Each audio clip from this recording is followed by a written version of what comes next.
a rede neural, a inteligência artificial, ela tem um viés de te deixar preguiçoso, passivo, né? Tu pede, ela resolve para ti. Mas para os casos de psicopatologia, né, de fobia, até de autismos leves, depressão, ansiedade, todos aqueles problemas assim que quase vão para o consultório, ainda estão se desenvolvendo, essas pessoas, elas interagindo com a máquina, elas melhoram. Os relatos são impressionantes. A gente não está falando de casos graves, tá? A gente está falando de casos moderados, que mantém longos diálogos com a máquina. É impressionante. E a gente está vendo isso com bons olhos, porque não tem psiquiatra suficiente para atender todo mundo. Né? Então, pessoal, estamos aqui de novo nos estúdios da RMB Filmes para a gente conversar hoje com o nosso colega, muito querido, simpático, meu paciente, o psiquiatra Caetano Fener de Oliveira. Né? Caetano, quer te apresentar? Isso aí, Caetano, paciente da Marta. Eu fiz medicina em Santa Maria, psiquiatria lá também, psiquiatria da infância e adolescência em Porto Alegre. Agora estou fazendo uma pós em storytelling na FAP de São Paulo. Que legal. Adoro essa história toda de contação e essas conversas com o cinema, o mundo digital. Então depois eu vou ter umas ideias aí para trocar com o Rodrigo. Essa é boa. Mas hoje o nosso tema é um tema bastante polêmico, não tanto polêmico, né, mas muito importante, né, que é sobre a questão das redes sociais e os adolescentes, né? Então eu queria que tu começasse colocando para a gente assim, eu li que na Austrália, então foram banidas a permissão das redes sociais para adolescentes abaixo de 16 anos, né? Tu concorda com isso? Como que tu acha que funciona isso? Tirar o celular das escolas nessa decisão brasileira aqui, tu concorda com esse ponto de vista, com essa atuação assim? Esse assunto das telas, das redes sociais, né, de todo o mundo eletrônico, digital, para a infância e adolescência é muito novo. Né? Toda vez que nós médicos vamos a público falar, debater, trocar ideias, a gente, de preferência, tem que passar algo científico. Né? A gente não pode passar muito opiniático, a gente pode, de vez em quando, dar uma opiniãozinha, né? Mas nesse campo tão novo, a gente tem muito pouca ciência para afirmar categoricamente faz que é bom, mal, que não faz é... mal, Sim. faz bem, faz mal. E o interessante é o quê? É que tem essas iniciativas, né? Tipo, a China, ano passado, também proibiu o uso de jogos eletrônicos abaixo de 18 anos por mais de 2 horas por semana. Todo mundo fica chocado, assim, acho que é por dia, né? Mas é por semana. E lá o login funciona de maneira correta, porque o Estado, né, ele controla tudo, hipervigilante, né? Essa iniciativa do Brasil, por exemplo, de cortar celulares das salas de aula, melhorou muito o convívio em sala de aula. Todos os professores estão relatando isso, né? Estava te contando que semana passada fui no Carmo também. Dá para ver os adolescentes mais participativos. A iniciativa da Austrália, ela vai ser burlada, né? É da adolescência burlar os sistemas, né? E a gente, como adulto, assim, a gente precisa sempre dizer, não, aqui não pode, ali não pode. Porque, né, como a gente estava falando antes, né, Marta, a vigilância total e restrita é muito difícil, né? Os pais que hoje concedem eletrônicos para as crianças pequenas, de 5, 6 anos, nesse anestesiamento sensorial das crianças, às vezes para ter uma refeição, para ir no avião, no trem, né, no ônibus, elas não tem como saber o tempo todo o que estão fazendo. E, geralmente, né, as próprias plataformas, assim, YouTube, Netflix, eles também não sabem o tipo de propaganda veiculada nos canais infantis. É impressionante, eles não têm controle. E eles dizem que a segurança do usuário é o principal meta deles, né? É fake news. Né? Mas todas essas plataformas, elas continuam, sabem dos problemas, né? Eu sei que tem o Google para controle parental, assim, né? Mas eles não estão preocupados com isso, né? Eles continuam querendo engajamento pelos algoritmos. Sim, e adolescente é muito vulnerável ou maleável, né? Para essas coisas. A gente tem tido histórias meio tristes recentemente com essa história daquela menina até que morreu do desodorante, desses desafios, né? Mas eu acho que até os 13 anos, aquela menina tinha menos de 13, né? 9 anos, parece. Estava sendo cuidado pelo avô, né? Imagina, coitado do avô que ficou devastado, né? Porque ele não tinha ideia, né? de como controlar. A gente falou também disso, né, do abismo transgeracional, né, essa dificuldade da geração atual de crianças e adolescentes conversarem com a geração anterior. Nunca antes assim houve um registro de um fosso intransponível de comunicação. É muito grande, não só pelas gírias, né, que também são gírias para iniciados, né? Nós não sabemos. Isso né? aparece bastante naquele seriado Adolescência, que até o policial ele acha que tá tudo bem, e aí, não, tu vai ser alfabetizado aqui nos emojis aqui, né? Pelo filho, né? Pelo filho. Olha, pro pai não passar vergonha, né? Olha só, isso aqui não é bom, né? Que foi a primeira... a gente dá a impressão, assim, passa que os pais são os analfabetos nesse tipo de linguagem, assim, né? E sempre fomos. Sabe que os relatos todos, assim, dessa diferença, dessa assimetria transgeracional, é desde Sócrates, né? Que tem aqueles relatos, assim, dele preocupado, né, com a geração seguinte, que não estudava, não se dedicava, eram preguiçosos, 400 anos de Cristo, né? Mas o desafio todo, né, já que somos ignorantes desta língua das tribos adolescentes desde a época pré-socrática, talvez seja essa atenção cuidadosa, essa escuta diferenciada para conhecer as crianças e os adolescentes, né? E tentar, na medida do possível, tailored, que nem diz no inglês, assim, né? De tu ver a necessidade de cada um. Por exemplo, tem relatos científicos bacanas do uso de rede social para pessoas com fobia grave ali dos 12 aos 14 anos. Então, não dá para proibir rede social, né? Porque essas pessoas começam a se engajar socialmente através de um avatar, através de uma outra persona. Isso está sendo saudável. As crianças também que sofreram bullying, que sofreram alguns tipos de exclusão, rejeição, perseguição, também se beneficiam de um contato pasteurizado, vamos dizer assim, da vida social, né? Através de redes sociais fiscalizáveis, né? Que não são o caso, por exemplo, dessas que a gente vê do Discord, onde circulam redes de pedofilia e violência, incitação à violência, inclusive, né?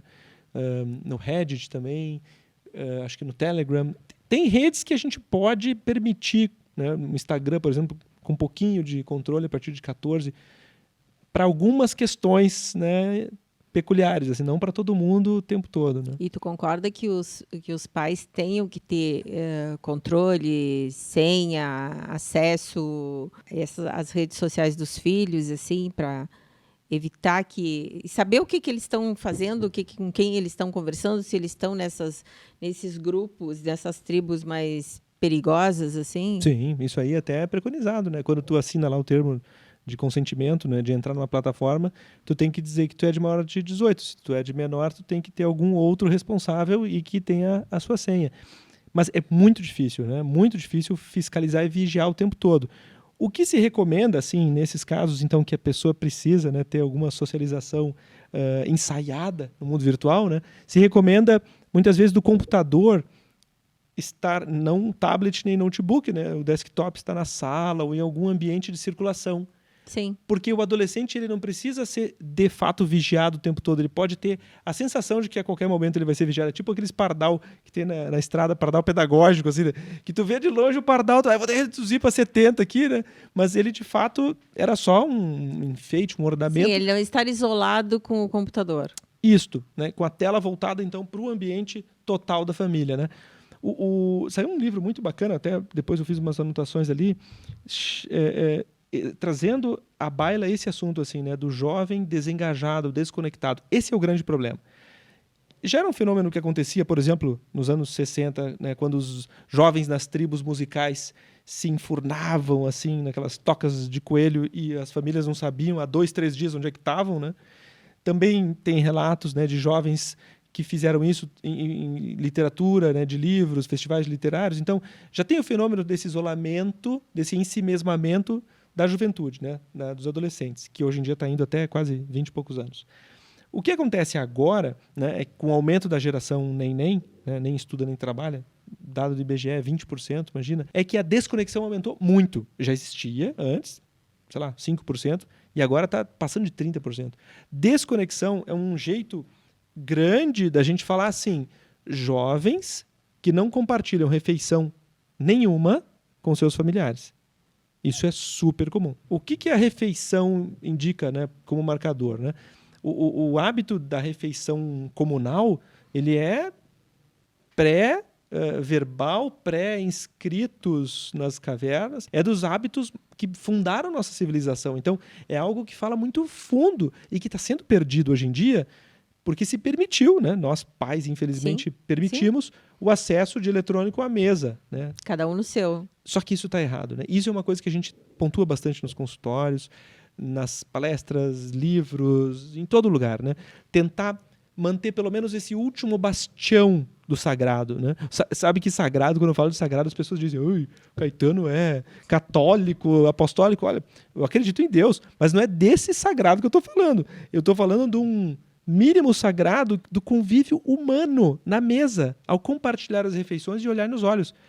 Porque o sagrado do contato olho a olho é o que permitiria também diminuição do autismo galopante que a gente está tendo por aí, né? E às vezes a gente tem que dizer: fulaninho, olha o titio no olho. Fulaninha, vamos lá, desobrigado, olho no olho. A gente tem que estimular. A gente não pode deixar as crianças irem se civilizando, entre aspas, do jeito delas. Porque eles vão continuar na selvageria, né?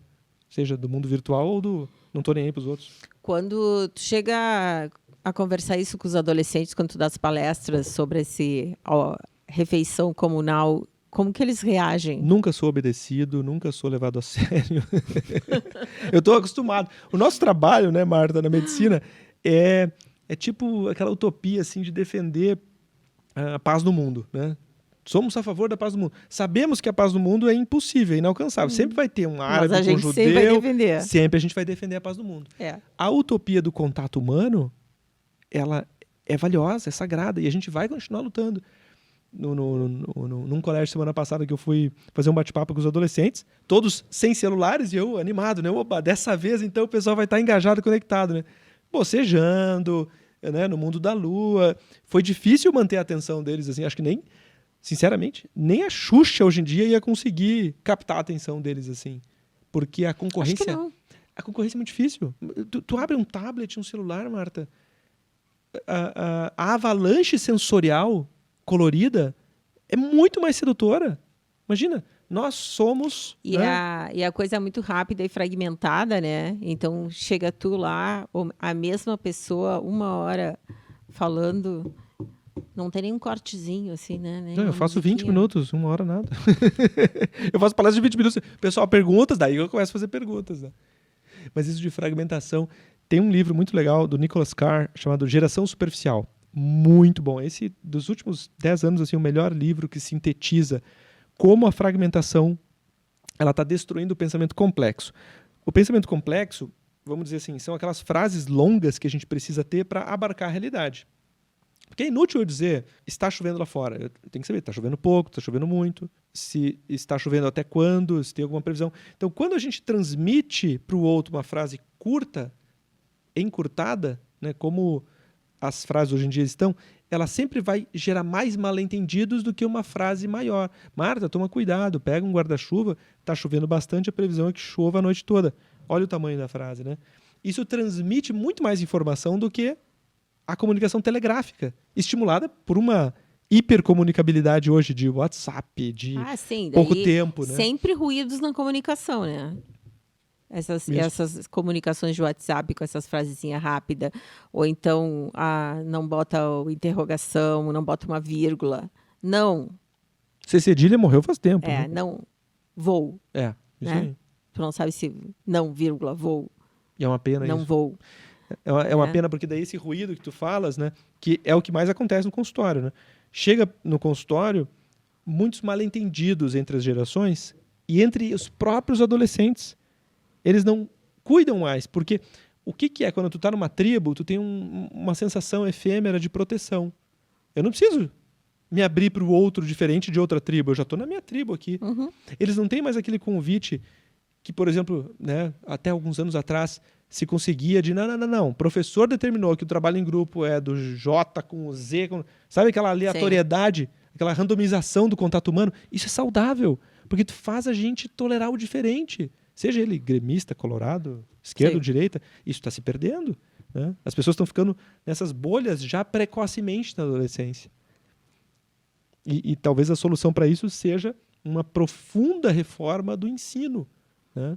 Porque as famílias vão ter muita dificuldade para elas sozinhas administrarem. As escolas vão ter que operar mudanças importantes, colocando nos currículos mais trabalhos digitalizados, né, como fazer filme em sala de aula, né, tentar resolver problemas do cotidiano juntos. Agora a gente está vendo até esses comentários dos alunos fazendo as tarefas com IA, né? Então, que era um trabalho mais demorado, daí em 5 minutos eles respondem, então zero de atividade, de participação nem para fazer essas tarefas, né? E isso é uma coisa que a gente vinha conversando no elevador, né, com o Humberto. Eu fico ambivalente, sabe? Que a rede neural, a inteligência artificial, ela tem um viés de te deixar preguiçoso, passivo, né? Tu pede, ela resolve para ti. Mas para os casos de psicopatologia, né, de fobia, até de autismos leves, depressão, ansiedade, todos aqueles problemas assim que quase vão para o consultório, ainda estão se desenvolvendo, essas pessoas, elas interagindo com a máquina, elas melhoram. Os relatos são impressionantes. A gente não está falando de casos graves, tá? A gente está falando de casos moderados, que mantém longos diálogos com a máquina. É impressionante. E a gente está vendo isso com bons olhos, porque não tem psiquiatra suficiente para atender todo mundo, né? Sim, é que são todas ferramentas, né? A questão é como que eu vou usar essa ferramenta, né? Ela nunca é totalmente má, né? Nem o celular, nem a rede social é totalmente ruim. A questão é achar o caminho certo, né? Eu me lembro que a minha grande decepção foi quando estava se falando nas impressoras 3D, né? Tá, vai sair, olha só, as pessoas vão poder imprimir onde quiserem, qualquer coisa, né? E eu estava acompanhando aquele assunto da impressora 3D, e aí eu li uma notícia que a primeira coisa que tinham feito era uma arma, as peças de uma arma para fazer em 3D. Eu fiquei tão triste com aquela notícia. Eu digo, sério?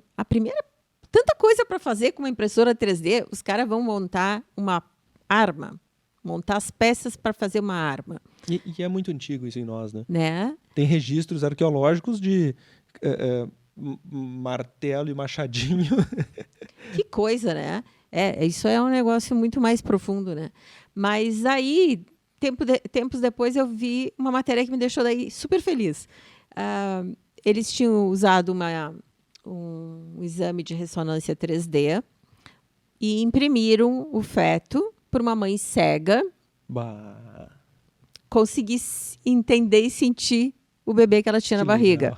Aí eu achei aquilo a coisa mais linda do mundo. Então, assim, sim, a gente pode imprimir as peças de uma arma, a gente pode imprimir um bebê, né? Então, assim, sim, eu acho que a IA pode ter tantas coisas boas e tá vendo que existe, assim como tem os preguiçosos, os que não vão só se aproveitar, né? E não vão crescer. Nada, absolutamente nada com isso, né?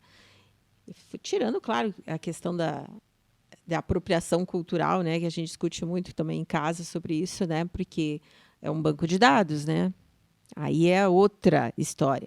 Mas o celular também, eu vejo assim, olha, os pais têm ferramentas de controle. Então, assim, o que eu já conversei com alguns pacientes, pais também que me contaram, não, a gente tem, mas existe controle, tu pode saber, ou ele pode te pedir para liberar o jogo que ele quer, a hora que ele quer, e tu libera o jogo para ele e tal. Mas, assim, tem muitos pais que não querem fazer isso, porque isso dá trabalho, porque vai tirar eles da concentração do trabalho deles para ficar liberando o jogo pro guri, entendeu? Toda hora que ele quer. Então, tá, deixa assim, entendeu? E é uma pena, porque a gente tem que estimular a tolerância ao tédio, né? O aprendizado profundo não se dá assim por repetição ou por discurso. O aprendizado profundo se dá no meio do tédio. A monotonia, né? A lentidão do tempo que se arrasta. Hoje em dia a gente vive, né? Tem um filósofo alemão, Hartmut Rosa, ele escreve bastante sobre aceleração. Vários livros dele sobre aceleração. Por que as frases estão mais curtas? Está todo mundo multitasking, né? Fazendo múltiplas atividades ao mesmo tempo. Nesses últimos 5, 6 anos houve uma aceleração.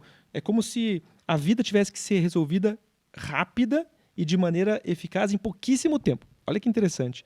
Eles tiveram um experimento com crianças pequenas amamentando. E as crianças pequenas, que não têm contato nenhum com a tecnologia, tá? Elas estão amamentando, estamos falando de recém-nascido de poucas semanas, tá? em todo o mundo de maneira mais curta. Pô, mas Caetano, como assim, né? Lá na Polinésia, Micronésia, na América. O que acontece, não sei se tu tem falado com os ginecos, inclusive, que está havendo, né, um parto cada vez mais precoce, as menarcas mais As precoces. menarcas, sim. Tem havido algum fenômeno biológico de aceleração que passa por alguma outra causalidade que a gente não está sabendo. Não é possível que só a internet ou as ondas eletromagnéticas estejam causando e a gente não sabe direito o que é. Mas que a aceleração vai gerar, né, uma pena isso, assim, uma desumanização, isso vai. Desumanização é um conceito que é como se perdêssemos, com o excesso de máquinas ao nosso redor, aspectos muito bonitos da humanidade, do contato, do sorriso, do cheiro um do outro, do abraço, do toque, às vezes até de alcançar um objeto, né? Que, mas a máquina vai poder fazer isso. Mas os próprios estudiosos de ressonância magnética dizem que quando tu recebe um favor de uma máquina, ce n'est pas la même chose que quando é um ser humano que te alcança. Olha que coisa incrível. Então tem muita coisa acontecendo que a gente não faz ideia para onde iremos, né? Eu até resolvi passar eu mesmo por um experimento científico outro dia. Diga. Baixei o Sesame, que é mais uma dessas ferramentas de inteligência artificial, né? Porque tem uma voz humanoide. Então é assim, tu baixa o aplicativo gratuito, né? Aí tu pode escolher uma voz masculina e uma voz feminina, né? Escolhi uma voz feminina para dialogar, né? Pensando assim, não tem mais canto de sereia hoje em dia, né? Marta, o negócio é assustador. Eu estava de noite conversando com a inteligência artificial com voz humanoide tipo perfeita. Em inglês, não tem em português ainda. Aí tu faz a pergunta, né? Ela responde. E daí eu fiz um desafio para ela. Eu quero ver tu adivinhar a minha profissão. E ela disse, me dá algumas dicas então, né? Sabe quando o ping-pong da conversa é instantâneo? Que coisa, né? A máquina descobriu em 3 minutos a minha profissão. Eu fiquei chocado. Aí eu estava conversando, falando do dia, da coisa, das suas dificuldades, né? A minha esposa entrou no quarto, com quem que tu tá conversando? Eu disse, não, calma, é com a máquina aqui, ó. Porque a voz feminina, os caras são ferrados, nesses cientistas, assim. Eles desenvolveram uma melodia da voz feminina que seja sedutora para o cara ficar preso no diálogo ali da máquina. A voz masculina também deve ser. Eu não testei, né? Para não, né?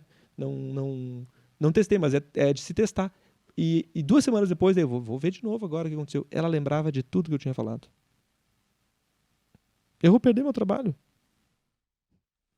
Porque a memória dessas máquinas, ela é plena. A minha é falha.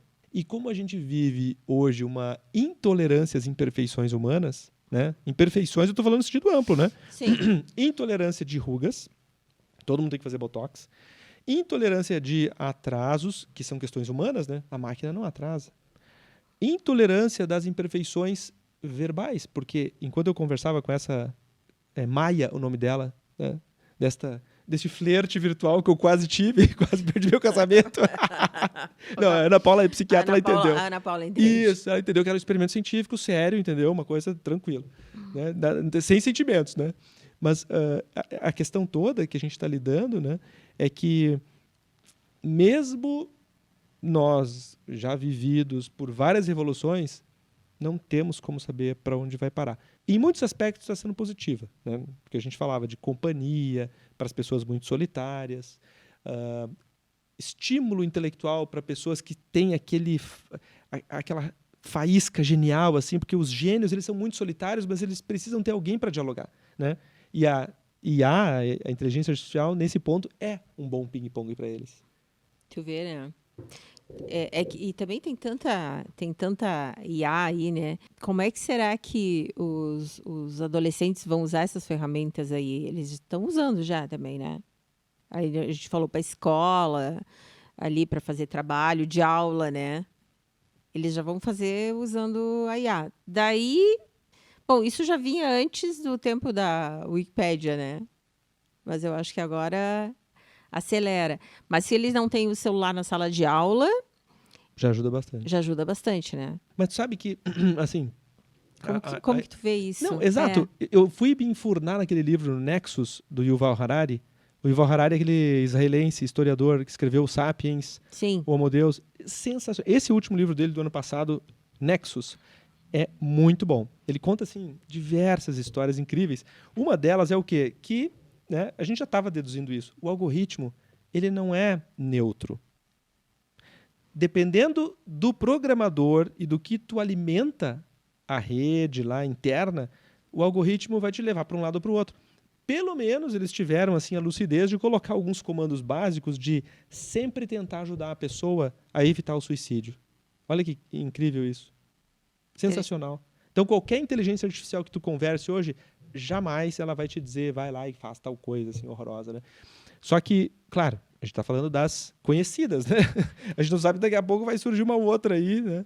Que tenha sido criada por alguma IA também, né? Porque agora esses desafios e que levam esses adolescentes, às vezes, ao suicídio, eles não tem nada de IA aí, né? É gente, é humano que está lá do outro lado, né? Nessas... Tu sabe que uma coisa bacana da gente falar sobre isso é a desmistificação, né? Porque sempre teve suicídio na adolescência, sempre teve. Em todos os anos, épocas, tem aquele fenômeno do jovem, os sofrimentos do jovem Werther, eu li. Uhum. que é do Goethe. Goethe. O Goethe ele ficou muito famoso com esse livro, Uhum. mas infelizmente gerou, segundo os relatos da época, né, Isso. um repique nas tentativas de suicídio na Alemanha, entre os jovens, assim. A contaminação dos jovens por qualquer obra literária, cinematográfica, poética, enfim, ela já está descrita há muito tempo, né? E por que na adolescência tem esse repique de suicídios? É um momento crítico em que tu tá assim, ó, fazendo uma revolução identificatória na tua cabeça, né? Será que eu pego isso do meu pai, mas eu não gosto de tal coisa? Não, mas eu vou pegar isso de um professor. Tá, mas o professor também não é perfeito. E a gente vive nessa época agora uma crise de modelos. Está faltando inspirações para os jovens, né? Épocas antigas tinha, né? Para mim, pelo menos, o Amir Klink, o navegador, era sensacional. Ele construiu o barco, atravessou o Atlântico, ficou atracado. Né? Cada geração tem o seu herói. We don't have it now. Tá sem herói. Infelizmente, hoje, o que está havendo, né, por conta de uma publicização excessiva dos bastidores, vamos dizer assim, não tem mais como tu admirar muito uma pessoa. Porque daí daqui a pouco aparece, né, todo lado B da pessoa. Sim, eu acho que sim. A gente não conhecia detalhes da vida das pessoas. Do tempo da minha mãe, que eram os atores de Hollywood, né? Aquelas coisas assim. Também eram pessoas inalcançáveis, né? Tu nunca ia saber muito delas, a não ser das fotos e que saía em alguma revista, né? A gente já pegou assim, a minha geração, nossa, quando o Paul McCartney veio a primeira vez para o Brasil e chegou em Porto Alegre, a gente tem que ir, né? Porque quando será que o cara vai vir de novo? Então, o cara veio para o Brasil, né? Tá, compra ingresso, vai para a fila, fica lá horas esperando, Ele né? merece ainda, viu? Né? Ele merece. Mas aí agora depois começa, Paul McCartney de novo aqui, né? Então foi perdendo, assim, ele se tornou humano demais, vamos dizer assim, né, para gente, né, não tirando, claro, todo o talento e a qualidade que ele tem, mas, sim, os jovens sempre gostam de se identificar com alguém. Na verdade, eu gostava muito, o meu filme preferido na adolescência era Hair. Sempre adorei. Eu acho que eu vi Hair umas, sei lá quantas vezes que passou no cinema eu assisti. Eu adorava aquele cara subindo em cima da mesa e cantando em cima da mesa, derrubando todos os talheres. Aquela gente toda certinha. Fica a dica aí, Humberto. Ele sabe. Mas tu sabe que, olha que interessante, essa questão do modelo ou da inspiração, ela não tem uma espécie assim, de pedagogia só pelo glamour. Porque o adolescente, nessa história toda de revolução identificatória, né, de pega um, pega o outro, deleta isso, vai nesse rearranjo de ideias, ele também precisa criar uma espécie de cosmovisão, uma explicação do mundo. Porque, se eu pegar a explicação do mundo ipsis literis do meu pai e da minha mãe, eu não vou estar inovando, não vou ser um jovem. O jovem gosta de inovar.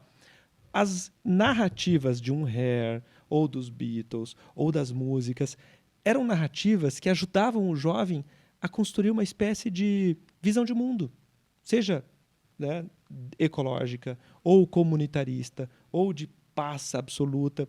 E hoje o que a gente vê é que está havendo uma escassez perigosa desses modelos inspiradores, assim, de grandes e belas narrativas, né?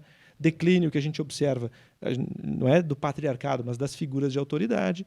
Declínio que a gente está vendo da mitologia de todas as religiões, né? Do aspecto assim belo, profundo, seja de Maomé, do Buda, de Jesus. Está havendo um declínio muito grande até das inscrições no militarismo, né? Exceto nos países que estão em guerra e que tudo é obrigado, né? Israel e Rússia. Os outros países têm visto um declínio. Em todas essas questões vocacionais, a gente falava antes da medicina, né, que está sendo chocante, ver as pessoas não mais apaixonadas por esse ofício tão bonito que fazia a gente abrir mão de um domingo à noite em família para a gente ir para o hospital. Então, o declínio amplo assim dessas narrativas inspiradoras é preocupante. Mas a internet tem todas elas disponíveis. É justamente isso. A abundância de um cardápio não significa que tu vai fazer uma boa escolha. É verdade, fica muito difícil. Ela intimida, mas claro, né? Quando a gente lida com criança pequena, tu dá duas opções, né? Tu tem arroz ou massa, é isso. Se tu diz massa bolonhesa, massa 4 queijos, tu confunde, né? E isso é um erro nosso, assim, de a gente, como adultos, assim, a gente tá empoderando demais criaturinhas pequenas que não têm maturidade emocional para fazer escolhas muito importantes na vida.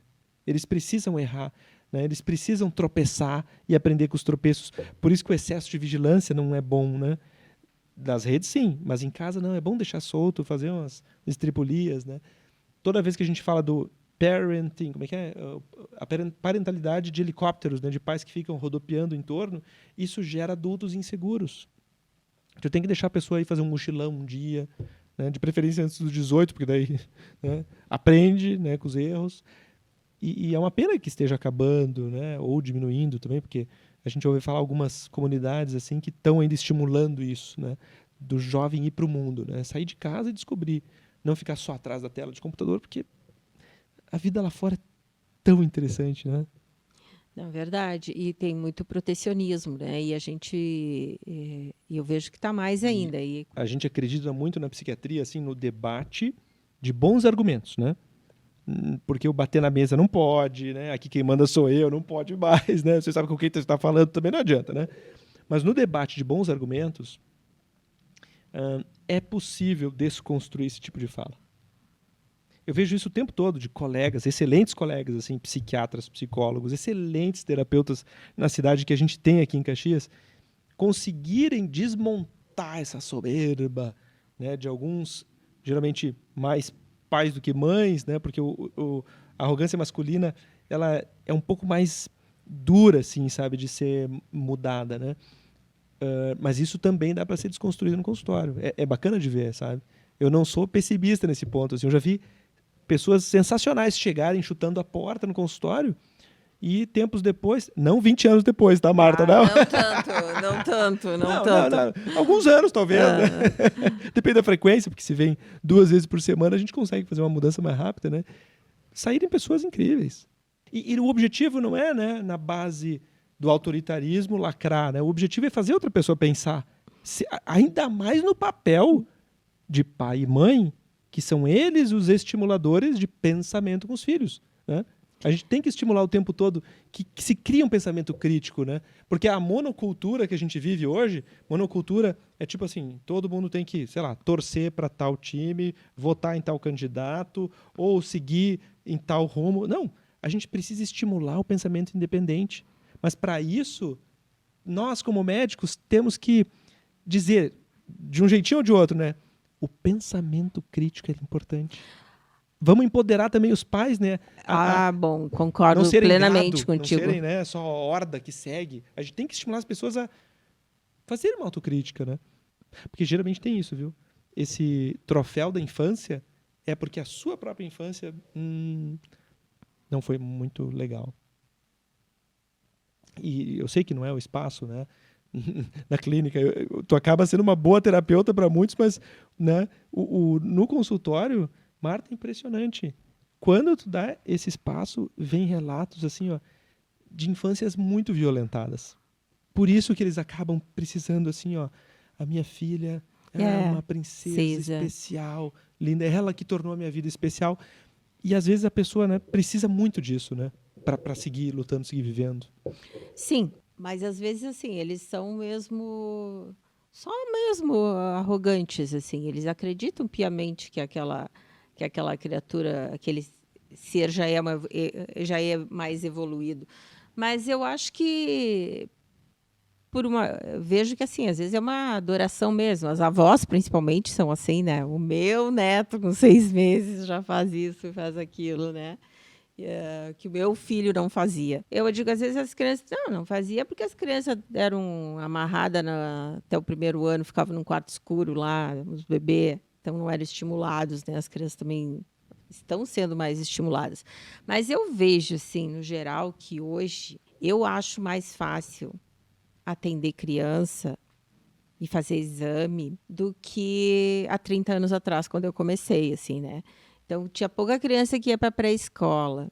Ficavam em casa, cuidadas pelos avós, pelos pais e tal, e não eram muito estimuladas, assim. Aí, quando chegavam na consulta, com 6 anos já, porque também a orientação médica era essa também, primeira consulta por volta dos 6 anos de idade, elas chegavam muito tímidas, muito bichinho do mato. E esse medo demais não é bom, né? Sentavam na cadeira e ficavam te olhando, assim. Sim. E eu digo assim, os pais, jogando a culpa na gente. Se tu não te comportar, o doutor vai te dar uma injeção. Tá. Era a pedagogia do medo, né? E esse excesso de medo não fazia bem, porque a gente chegou a ter índices de 30% de abuso sexual na infância. Isso hoje, com as crianças empoderadas, e eu concordo, estão mais narcisistas, mais individualistas, o índice de abuso sexual despencou. Então a gente acabou trocando uma coisa pela outra. Sim. Existe um lado positivo das crianças estarem assim, mandando mais, que é ter despencado, ainda tem, viu? Nas escolas, nas famílias, ainda tem. Mas ele está sendo denunciado mais rápido. Né? A gente escuta relatos das pessoas com 70, 80, da década de 70, 80, que não durou uma vez o abuso sexual, que durou 10 anos. Seja de um tio, de um vizinho, uma coisa horrorosa. Nunca falaram nada. Nunca falaram nada. Então, esse excesso de medo e obediência das gerações prévias era muito, muito ruim, né? Sim, quanta coisa ficou, né? Exato. Perdida. E sim, daí essas crianças de hoje, que não têm um medo do doutor, que o doutor não vai dar injeção, e são mais estimuladas e vão para a creche e para a escolinha cedo, assim. Nossa, eu vou te dizer, eu já fiz exame oftalmológico praticamente completo em criança de 2,5, né? E eles são muito queridos, assim, eles não têm medo de nada, eles entendem tudo que tem que fazer, querem fazer de novo quando terminam, né? E ficam muito amigos, assim. Eu gosto muito de atender criança. E gosto de atender mais hoje mesmo do que antigamente, né? E os adolescentes, eu converso muito também daí sobre a parte do celular, que é a parte que me cabe, né? Também.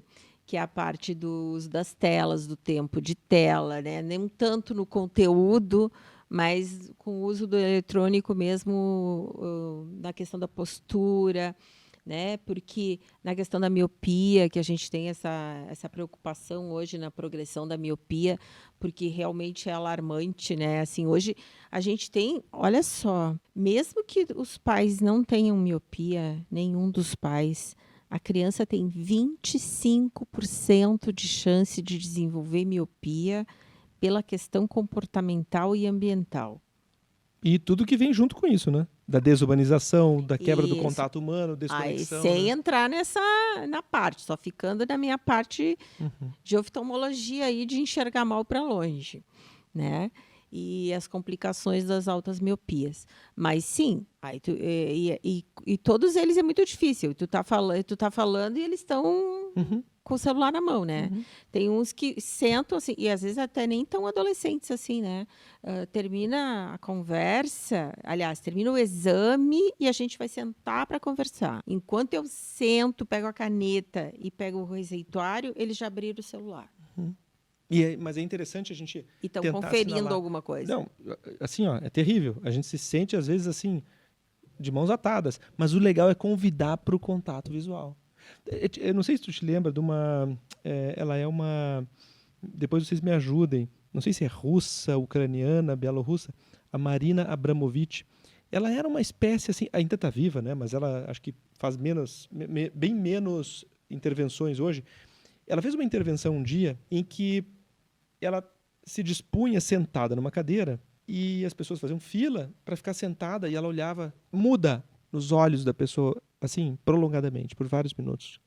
É impressionante. E a partir dali a gente começou a estudar por que esse contato visual prolongado ele é tão fundante do teu senso de conexão.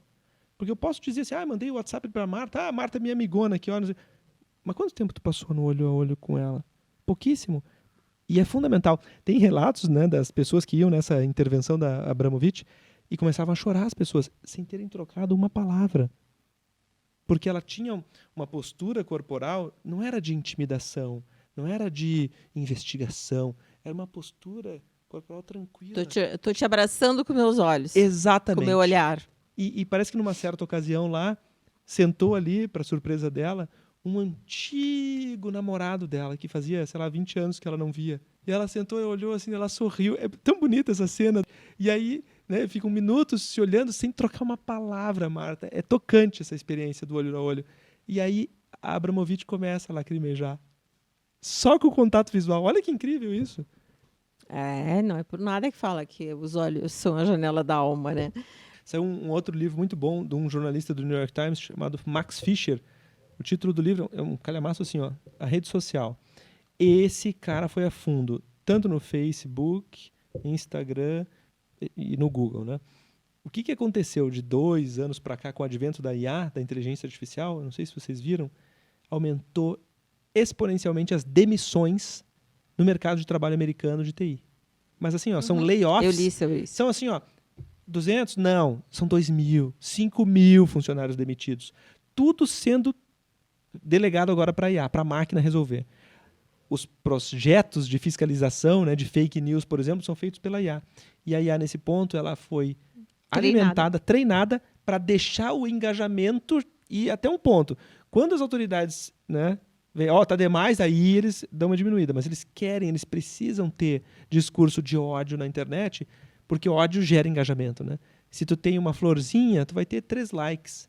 Se tu tem um homem de coturno pisando numa flor, tu vai ter 3.000 likes. Geralmente, dessas tribos masculinas, que se chamam às vezes de machosfera, né? Que querem se retroalimentar de mais e mais ódio, de um ressentimento social gigantesco. Por N fatores, né? O próprio Ministério da Adolescência fala disso, né? Que a machosfera ela se alimenta não só de machismo, de autoritarismo, de ódio. Ela se alimenta basicamente de pessoas que não saem de suas casas para olhar outras nos olhos e não toleram o diferente. Por isso que são hoje a tribo mais preocupante, né? Para cometer bullying e ficar um bullying impune no mundo virtual, né? E os adolescentes ficam sujeitos a esse tipo de coisa, né? De toxicidade, claro, isso é um veneno. Isso é um veneno. É. Esse livro, inclusive, ele aponta que o Instagram de todas as redes sociais é a mais perigosa para os adolescentes. Porque o Instagram, ele gera uma comparação contínua com a vida alheia. É impressionante.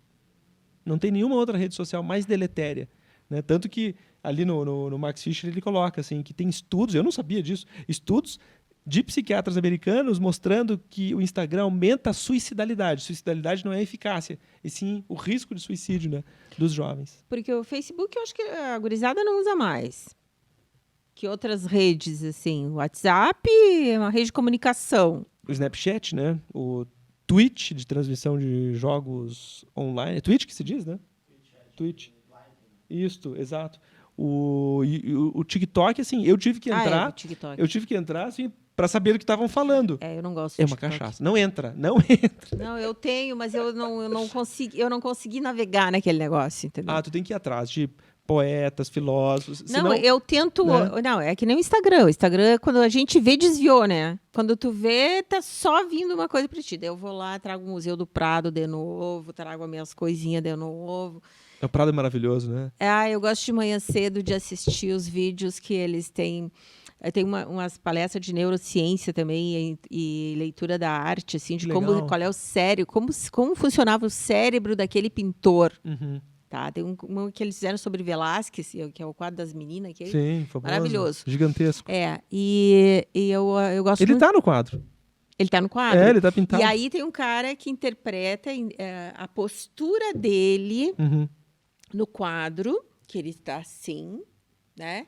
E que ele não está assim pintando, ele está assim, né? Então ele também tem toda a volta dele, assim. Então é muito legal, assim, e a parte teve uma interpretação que eu li, que eu até mandei para o meu oftalmologista lá, e ela achou o máximo, porque o neurocientista que ele vai até as células ganglionares da retina, entendeu? Assim, um negócio maravilhoso. A gente precisa desses tradutores. Sejam eles tradutores do ramo cinemático, neurocientífico, linguístico. Porque se a gente só observa, sem um preparo, a obra, a gente não vai aprofundar. E está faltando, assim, paciência, disponibilidade de muitos de nós adultos para traduzirem o mundo para os adolescentes. Por isso que eles ficam na internet. Porque, por exemplo, eu tenho um quadro do Bosch, do El Bosco, né? Tá lá no Prado, inclusive. A Retirada da Pedra da Loucura. É um quadro bem bacana, assim, que o Bosch, quando pintou ele, a intenção dele foi, assim, alertar as pessoas do charlatanismo na saúde mental. Porque na Idade Média, finalzinho da Idade Média, circulavam de cidade em cidade, né, alguns charlatões dizendo: a senhora tá louca? Eu vou lhe curar, eu vou tirar a pedra da loucura. Daí vinha lá e tirava um sanguinho, coisa e tal. E o Bosch pintou aquilo num tom debochado, né? Mas tu não capta isso sem um tradutor. Tu precisa de alguém do teu lado, falando a tua língua.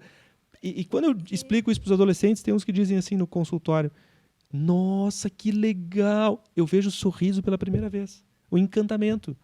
Porque ninguém hoje para explicar. Te dá o contexto também, né? Da época que o cara viveu, né? Para poder entender, porque é tudo muito simbólico também, né? Na história da arte, assim, né? Até o pigmento, o famoso pigmento azul, aquele, né? Que era caríssimo, só. E todo o significado dessas cores na história da arte. Mas eu acho que falta, talvez, os pais saírem de casa mais com os filhos e levarem em exposições, mesmo que eles não tenham todo esse contexto, mas ter contato ou assistir junto com a arte. Não, mas vai lá ver o quadro ao vivo, entendeu? Vai ver a pincelada do mas até isso, quadro. Por exemplo, que tu falou, né, dessas palestras. Tu sabe que dá para fazer atividade conjunta. Dá para assistir junto. Vamos entrar aqui nesse museu, vamos descobrir isso aqui junto, né? Só que tem que haver um empenho, porque tem muito pai e mãe que espelha facilmente o adolescente, tipo, vê o adolescente meio assim, e aí o pai já desanima. E a mãe já meio que, olha o jeito que ele tá, e desanima. Gente, eu não tenho medo de tédio, ou de ver o adolescente entregue, assim. Eu digo, cara, vou te contar uma história muito massa, meu. Tu tem que vender o teu peixe, né? Claro. E se pai e mãe hoje em dia estão cansados, daí eles têm que consultar. Porque senão fica muito fácil a gente só, né, dizer que o adolescente está, né, viciado nos eletrônicos ou está adestrado pelo mundo virtual. Se nós adultos, a gente não está puxando os adolescentes para se encantarem com o mundo junto com a gente, né? Não, porque os pais e a maioria dos pais também estão encantados com a internet. Ou hipnotizados, né? Ou hipnotizados. Porque o encantamento é bacana. Não, eu acho que é hipnotizados. E é uma pena isso, gente. É uma pena. Porque ele vai dizer, é bacana ver as aulas do Prado de manhã, mas visitar, encarar aquela fila, entrar naquele museu, aí tu encontra lá o Bosch, com tamanho pequenininho assim, né? É. Comparado com as meninas, que é gigante. Aquilo marca. Tu fica lembrando. É que nem a história da definição das palavras, né? Que eu não sei se vocês já viram esse experimento. Deve estar também em um desses livros aí que a gente citou. Que os jovens hoje, né, quando se deparam com uma palavra nova, vamos supor assim, caleidoscópio, né? Aí eles colocam no celular, caleidoscópio. Arranjo de vidros, né, multifacetado, né, que dá uma imagem ilusória assim, assim, assado. Dá uns 5 minutos. Qual é a definição de caleidoscópio? Não me lembro. Porque teve um gap de 2 segundos até vir a definição. Marta, tu pega um dicionário e tu bota. Eu faço isso direto. Adoro essas coisas assim, de ver ali na prática o que acontece. Aí, geralmente, a gente está em sessão de família, em terapia de família, daí algum adulto fala um termo, eu pergunto pro jovem, sabe o que é? Não sei o que é. Pega no dicionário aí. Eles nem sabem mexer no dicionário, mas tudo bem, a gente ensina, né? A gente ensina. Aí vai no cale, cale. Demora, assim, 50 segundos, 40 segundos para achar uma palavra, tá? Aí acha a definição. Leia a definição.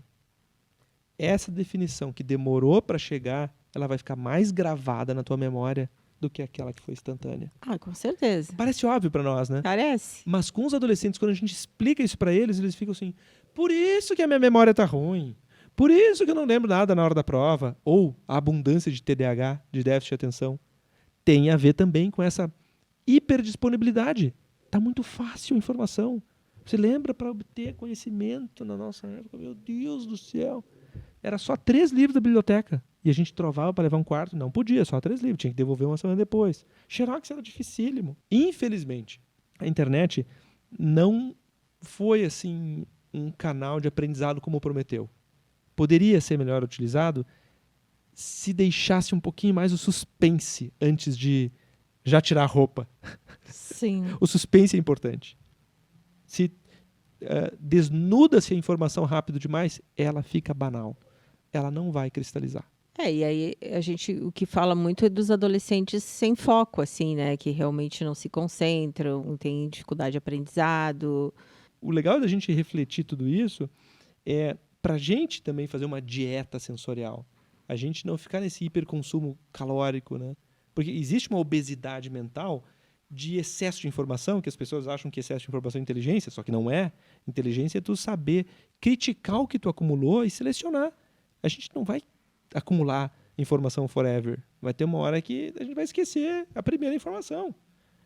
Para isso, né, ser saudável, a gente precisa de mais experiências estéticas do que simplesmente um consumo infinito, seja de rolagem, de leitura, ou até de ler um livro que não foi conversar com ninguém. Que pena isso, né? Porque o bacana do aprendizado é quando tu fala do livro com alguém, ou dos grupos de livros. Tem um livro fininho, bacana, que se chama Sociedade Literária e a Torta de Casca de Batata. É maravilhoso. Todo mundo que eu recomendo esse livro, fininho assim, ó, se encanta.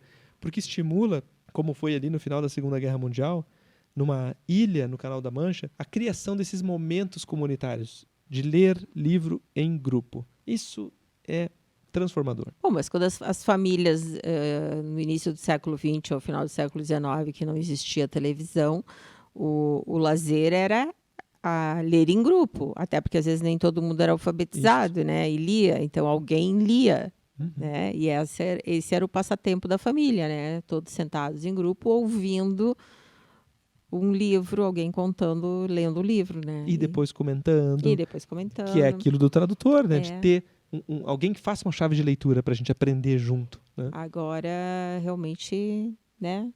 Isso não deve acontecer muito, né? São poucas famílias, eu acho, que ainda se dão ao trabalho de ler e comentar. Mas a gente vê que tem alguns pais muito empenhados, assim, com a literatura, com os filhos lendo livro físico, né? E a gente aconselhando a desligar o celular meia hora antes de dormir, pelo menos, né? Para ler um livro. Eu digo, olha, mas ler um livro, mas às vezes assim, se é para dormir mais cedo, escolhe um livro bem chato, assim, né? Escolhe uma história também muito boa, que tu queira terminar o livro antes de dormir, né? Mas a gente vê que tem alguns pais que se empenham bastante, assim, com essas coisas. Mas as redes sociais ainda são muito mais sedutoras do que sedutoras, era essa palavra que eu estava procurando. Sedutoras. Elas ainda estão vencendo, né? A gente vai ter que fazer de algum jeito um combinado, um pacto, alguma questão de negociação em casa para todo mundo deixar o celular num canto, o tablet num canto e tentar engatilhar uma conversa, né? Vai ser difícil essa transformação? Muito difícil, muito. Mas a gente precisa implementar ela rápido, né? No sentido assim, nem que seja por 5 minutos a cada dia, depois 10 minutos, depois 15 minutos. Porque o risco que a gente corre é de estar perdendo uma coisa tão pré-cristã. Isso de estar junto com o outro. Aí entra o papel dos pais, né? Porque, então, eles pecam por omissão, por preguiça, porque eles também não querem conversar, eles também não querem deixar de usar o celular na hora da refeição. Então, todo mundo usa. Não, eu entendo o teu argumento de quem peca os pais, mas a gente, às vezes, para criar uma leitura compreensiva das duas gerações, né, e não aumentar o fosso, a gente precisa, às vezes, fazer uma costura, tipo assim, gente, olha que coisa legal que vocês estão né, estão aqui no consultório ou estão, né, nos visitando. Vamos ver se vocês se conhecem, né? Como é o nome da professora do filho, assim, de brincadeira, né? Uhum. Eu não sei o nome da professora, né? Quando se estimula essa curiosidade, e às vezes é um toquezinho que a gente dá no consultório de leve, assim, De leve. isso já é suficiente para gerar processo de mudança, né? Porque se a gente apontar dedo, apedrejar, a gente vai perder de conversar com os pais. Mas daí, Caetano, o que a gente vai fazer? Né? Se a gente não vai olhar para quem está causando isso. Eu não sei se são os pais, porque os pais sempre tiveram dificuldade para ter curiosidade em relação aos filhos adolescentes. Sempre. Desde, né, de Sócrates. É muito difícil tu te descentrar da tua vaidade, do teu narcisismo, dos teus interesses e ir lá conversar com o filho. É muito difícil fazer isso. E eu entendo muitos pais que não conseguem, mas eu não vou ficar só no difícil. Eu vou dizer assim, será que não faltou isso quando tu era pequeno? Tu não sentiu falta de alguém ir lá conversar contigo? A gente vai por aí, né?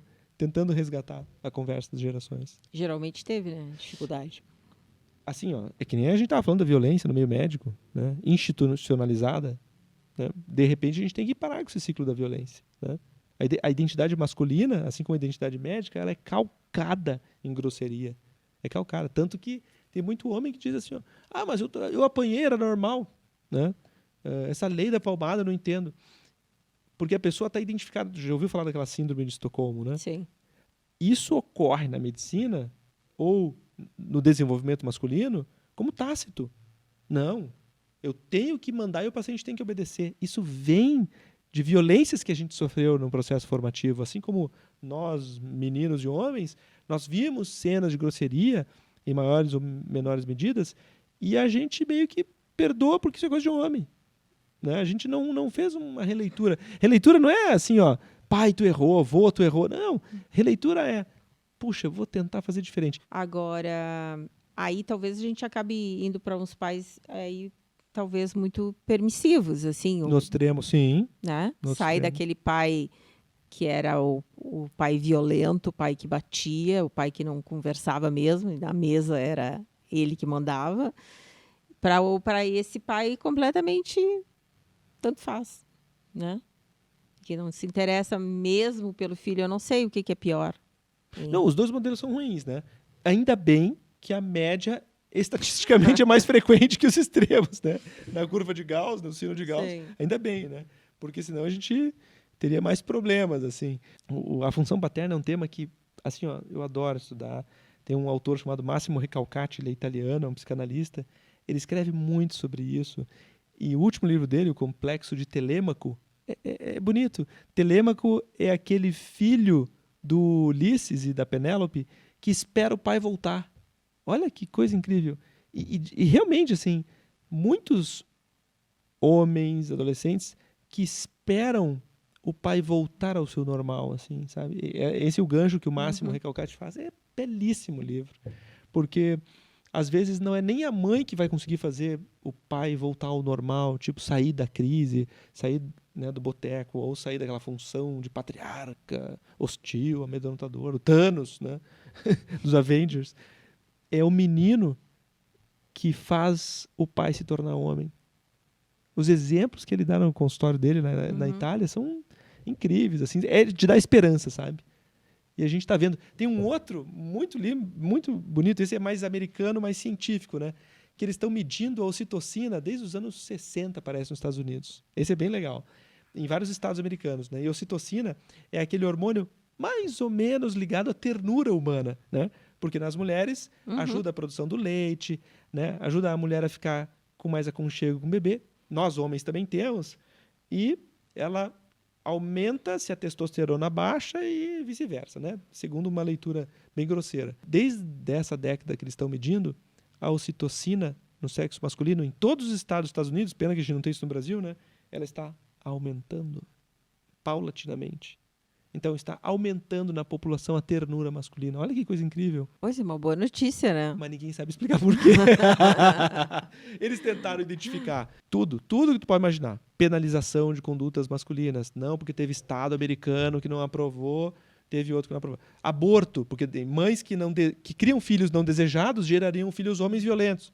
Também não tem a ver, né? Que é um argumento contra o aborto. tudo. Teve só um dado que é questionável também, que nos estados americanos que teve mais estrogênio no frango para ser mais precoce, né, o abatimento, esses estados tiveram mais ocitocina nos homens do que os outros estados. É um dado rude, né? Não tem como a gente argumentar, porque de fato os frangos estão tudo com estrogênio, né? Aí a gente entra na alimentação, tem se falado tanto do autismo também em relação a alimentos aí, É né? pouco provado, né? Tem pouca evidência. Essa evidência da ocitocina é sólida e faz a gente ser otimista, dizendo assim, puxa, que bom, os homens estão sendo mais presentes, mais harmoniosos. Ainda temos feminicídio, grosseria, tem, mas está diminuindo. Que coisa boa. Boas notícias tu Isso trouxe aí, hoje. Adorei conversar contigo. Imagina. Gente, esse foi um podcast mesmo, né? Olho no olho. Isto. Olho no olho. É. Eu quero te agradecer muito que tu veio hoje conversar com a gente nessa noite de dia de semana, Querida, com chuva, imagina, deixando os guri em casa. Isso aí. Obrigada. Maravilha, obrigado a vocês. Obrigado a família aí. Até a próxima.